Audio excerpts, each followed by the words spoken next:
여러분 안녕하세요. 기술 강사 라프입니다. 여러분, 용접 강의 잘 듣고 오셨나요? 이제 드디어 기계 제작법도 어느 정도 끝을 향해서 달려가고 있는 것 같습니다.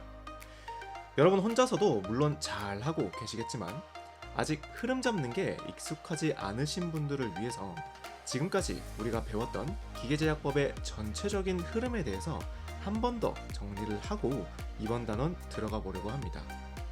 계속 말씀드리지만 여러분들은 이렇게 전체적인 흐름을 잡아주시는 연습을 매 순간 매일마다 해주시면 아주 좋습니다.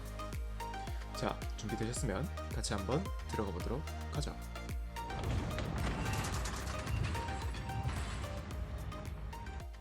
기계 제작법은 말 그대로 기계 제품 또는 부품들을 제작할 때 필요한 설비와 공법들을 배우는 과목입니다. 이 과목에서 가장 처음 배우는 가공법은 주조였습니다. 주조는 센 물을 틀에 부어서 형상을 만드는 가공법입니다. 철을 녹여서 액체 상태에서 형상 틀에 넣는 방식이다 보니까 아주 가공하기 어려운 형상들도 만들어낼 수 있다는 장점과 한 번 틀을 만들어 놓기만 하면 빠르고 쉽게 생산이 가능하다는 장점이 있었어요. 그리고 주조는 나무나 철 따위로 제품 형상을 본뜬 원형과 실질적인 쇳물을 부을 틀이 되는 주형으로 이루어져 있었다. 요 정도로 흐름 잡아주시면 아주 좋습니다. 좋아요. 다음은 가공법에서 가장 흔하고 널리 쓰고 있는 소성 가공에 대해서 배웠었습니다.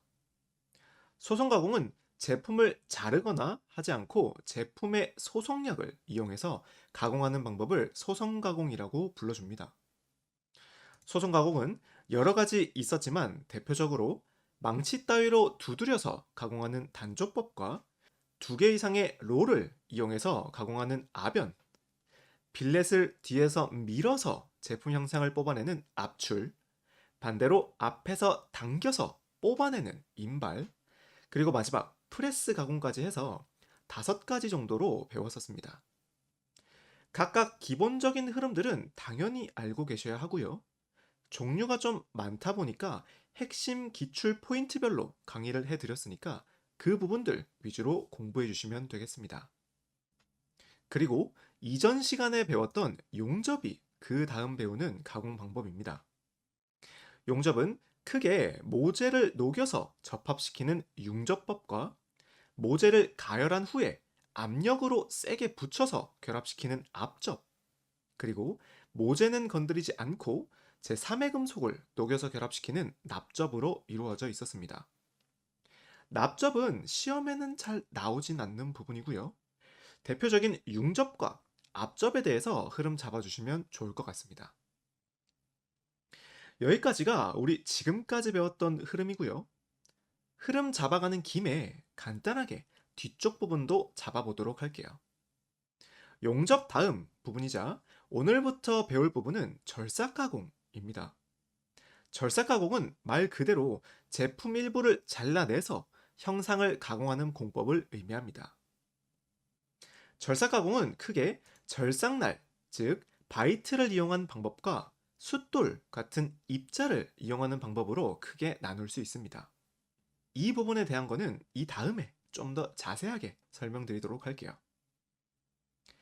절삭 가공까지 배우고 나면 그 다음은 특수 가공입니다.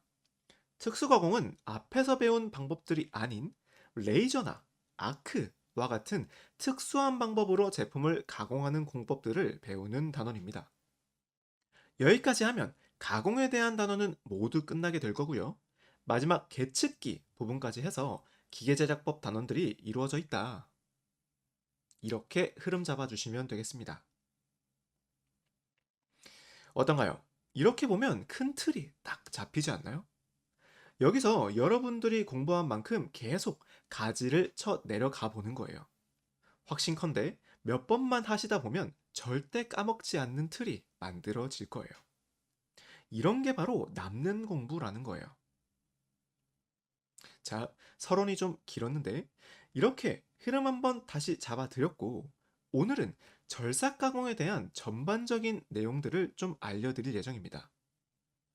절삭 가공은 일단 설비들이 너무 많기 때문에 어떤 설비가 어떻게 가공을 하는지부터 확실하게 잡아주셔야 합니다. 절삭 가공 간단하게 종류 알아보면서 설명드려 보겠습니다. 절삭 가공은 앞에서 설명드렸듯이 절삭날에 의한 가공법이 있고 입자에 의한 가공법이 있습니다. 절삭날은 단인 공구, 즉 절삭날이 한 개인 공구와 다인 공구, 절삭날이 여러 개인 공구로 구분 지을 수 있고요.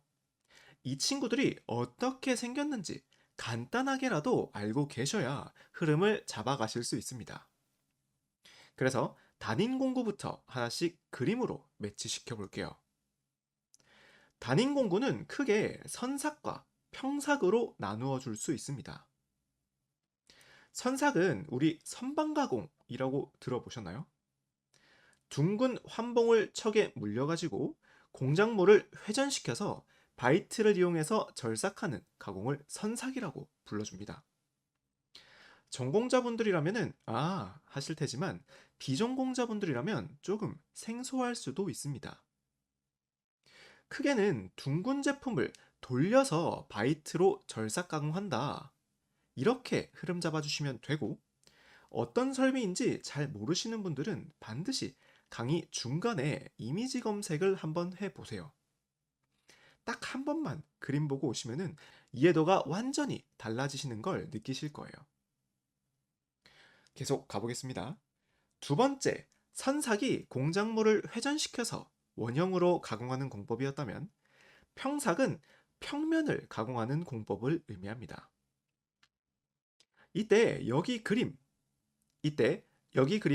플레이너 설비를 가져왔는데 나머지 쉐이퍼, 슬로터라는 설비도 있고요.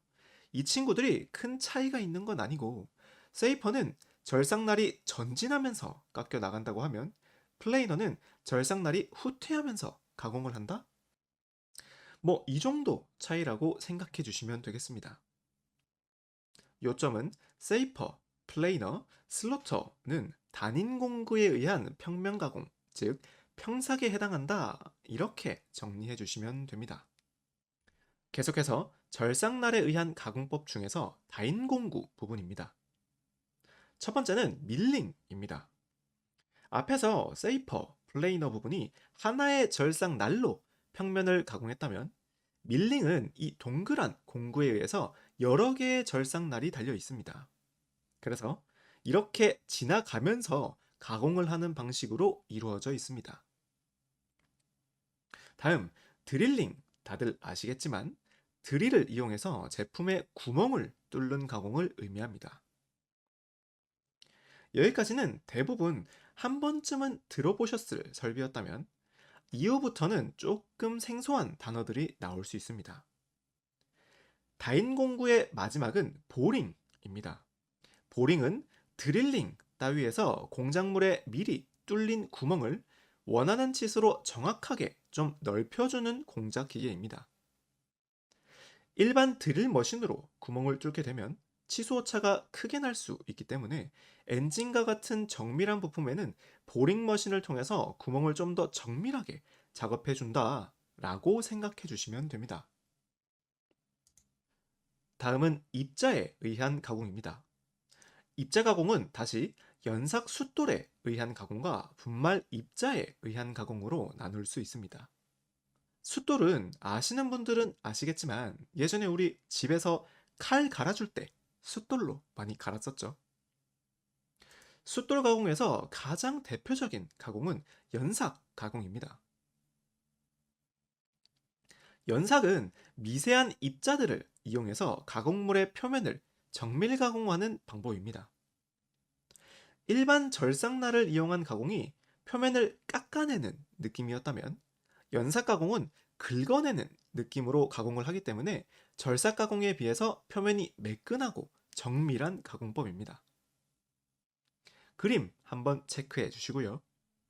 다음은 혼인과 슈퍼 피니싱입니다. 이 두 개를 헷갈려 하는 분들이 많기 때문에 한 번에 묶어서 설명드리겠습니다. 처음 그림을 보시면 아니 두 개는 딱 봐도 너무 다른데 왜 헷갈리지? 라는 생각이 드실 수 있지만 일반적으로 여러분들이 혼자 공부하시거나 다른 강의들을 보면 일단 그림이 아닌 말로 풀어서 설명을 하게 되는 걸 보실 수 있을 거예요. 그럼 어떤 일이 벌어지느냐? 혼인과 슈퍼피니싱 모두 공작물 표면을 정밀하게 다듬는 가공법이기 때문에 한 문제에 두 개의 보기가 나오게 되면 뭐가 정답인지 헷갈려 하시는 분들이 계시더라고요. 그래서 지금처럼 한 번이라도 형상과 설명을 함께 보는 작업이 필요할 거고요. 어떤 차이가 있는지 잡아주는 과정이 필요합니다. 사실 어렵진 않고요. 알고 나면 아주 당연할 거예요. 먼저 혼인기는 공작 기계가 직접 돌아갑니다. 호닝 머신을 돌려서 공작물의 내표면을 정밀 다듬질하는 가공법이라고 생각해 주시면 됩니다. 보통은 보링 작업을 하고 나서 이 바이트의 끓긴 흠 따위를 제거해 주기 위해서 한 번 더 더욱 정밀하게 가공해 주기 위한 혼인 가공을 해준다 라고 생각해 주시면 좋습니다. 반면에 슈퍼 피니싱은 머신기가 아닌 공작물이 돌아갑니다. 완전 반대죠. 그리고 이 슈퍼 피니싱은 외표면을 가공하는 작업이라고 생각해 주시면 돼요. 그럼 이제 두 가공법의 차이가 느껴지시죠? 그림 한 번씩 체크해 주시고요. 다음은 마지막 분말입자 가공입니다. 분말입자 첫 번째는 액체 호닝입니다.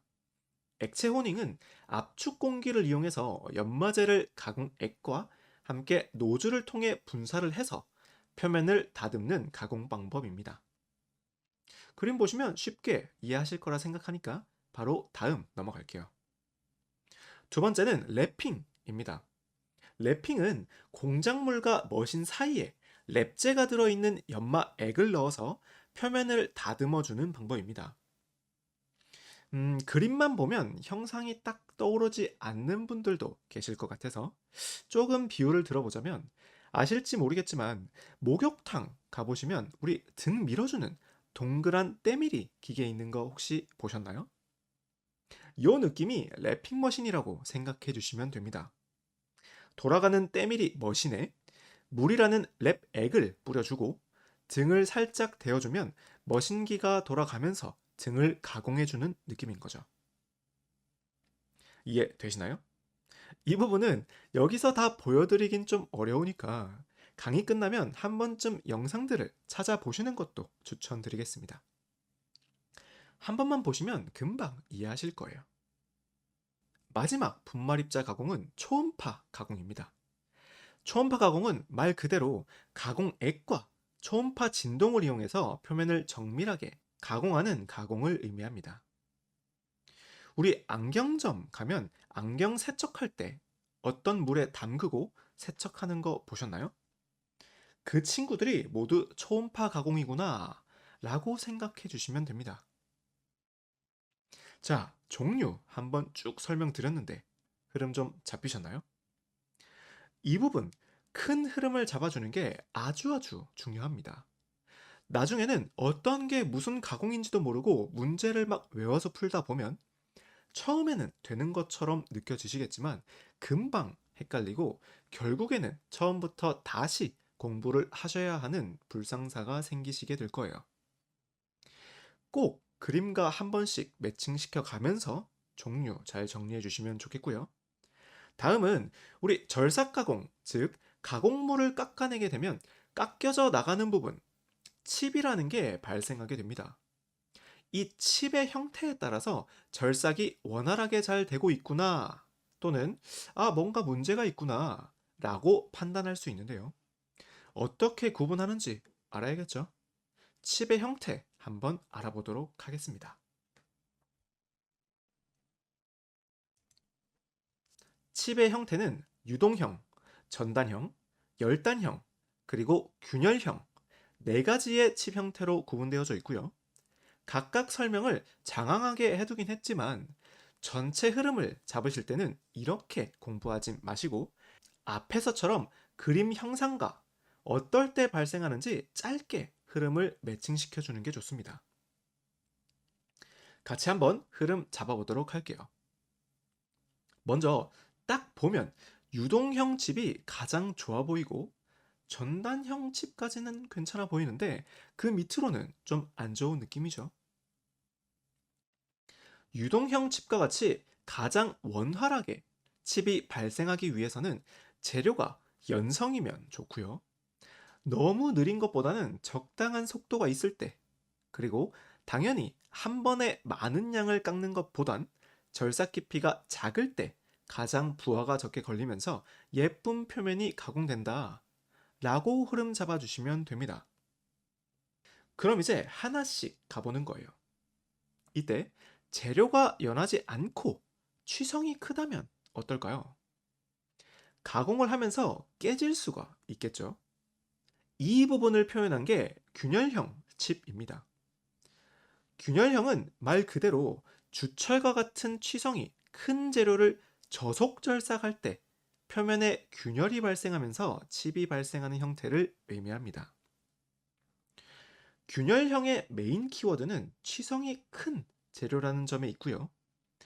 물론 이때 빠르게 가공하기보다 저속절삭을 하게 되면 관성에 의해서 균열형 칩이 더 강하게 생길 수 있다는 점까지 챙겨가시면 됩니다.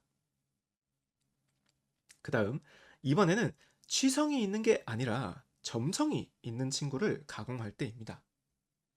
점성이 있으면 깨지기보다는 뜯겨져 나갈 위험이 있습니다.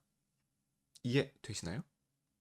그리고 이때는 그림으로 한번 생각해 보시면 절삭 경사각이 이렇게 작을 때 밑에서 뜯겨져 나갈 위험이 더 크겠죠. 자, 집중해 보세요. 바이트 날이 그림보다 이렇게 더 세워져 있다면은 바이트 자체에는 부하는 좀 걸릴 수 있겠지만 열단형 칩이 생길 우려는 그만큼 줄어들게 될 거라는 점 이해하실 거라 생각합니다. 무작정 외우려고 하지 마시고 이해하면서 흐름 꼭 잡아주셔야 합니다. 그래야 외우지 않고 느끼면서 문제를 풀어갈 수 있어요. 자, 다 왔습니다. 마지막. 이번에는 연속 재료기는 해. 유동형 칩과 똑같은데 이번에는 속도를 줄이고 절삭 깊이를 깊게 했을 때입니다. 이러면 어떻게 될까요? 칩이 깎여서 탈락되기 전에 쭉 밀려서 압축되는 느낌이 되지 않을까요? 이렇게 쭉 밀리다가 어느 정도 되면은 탈락되는 느낌으로 말이죠.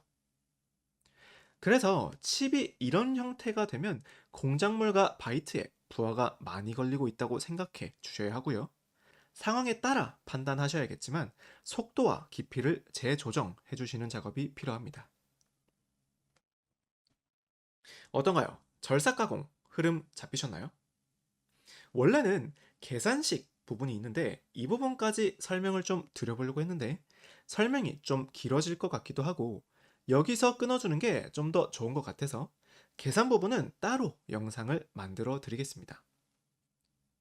오늘 자세한 부분은 들어가진 않았지만 전체적인 절삭 가공의 틀을 잡고 절삭 시에 생기는 칩에 대해서 배워봤었죠. 여기까지만 흐름 잘 잡아주셔도 절삭 가공 파트의 많은 부분들이 해결되시는 걸 느끼실 수 있으실 거예요. 그럼 이론 부분 여기서 마무리하고요. 문제 몇 문제 준비했으니까 같이 풀어보면서 영상 마무리하도록 하겠습니다.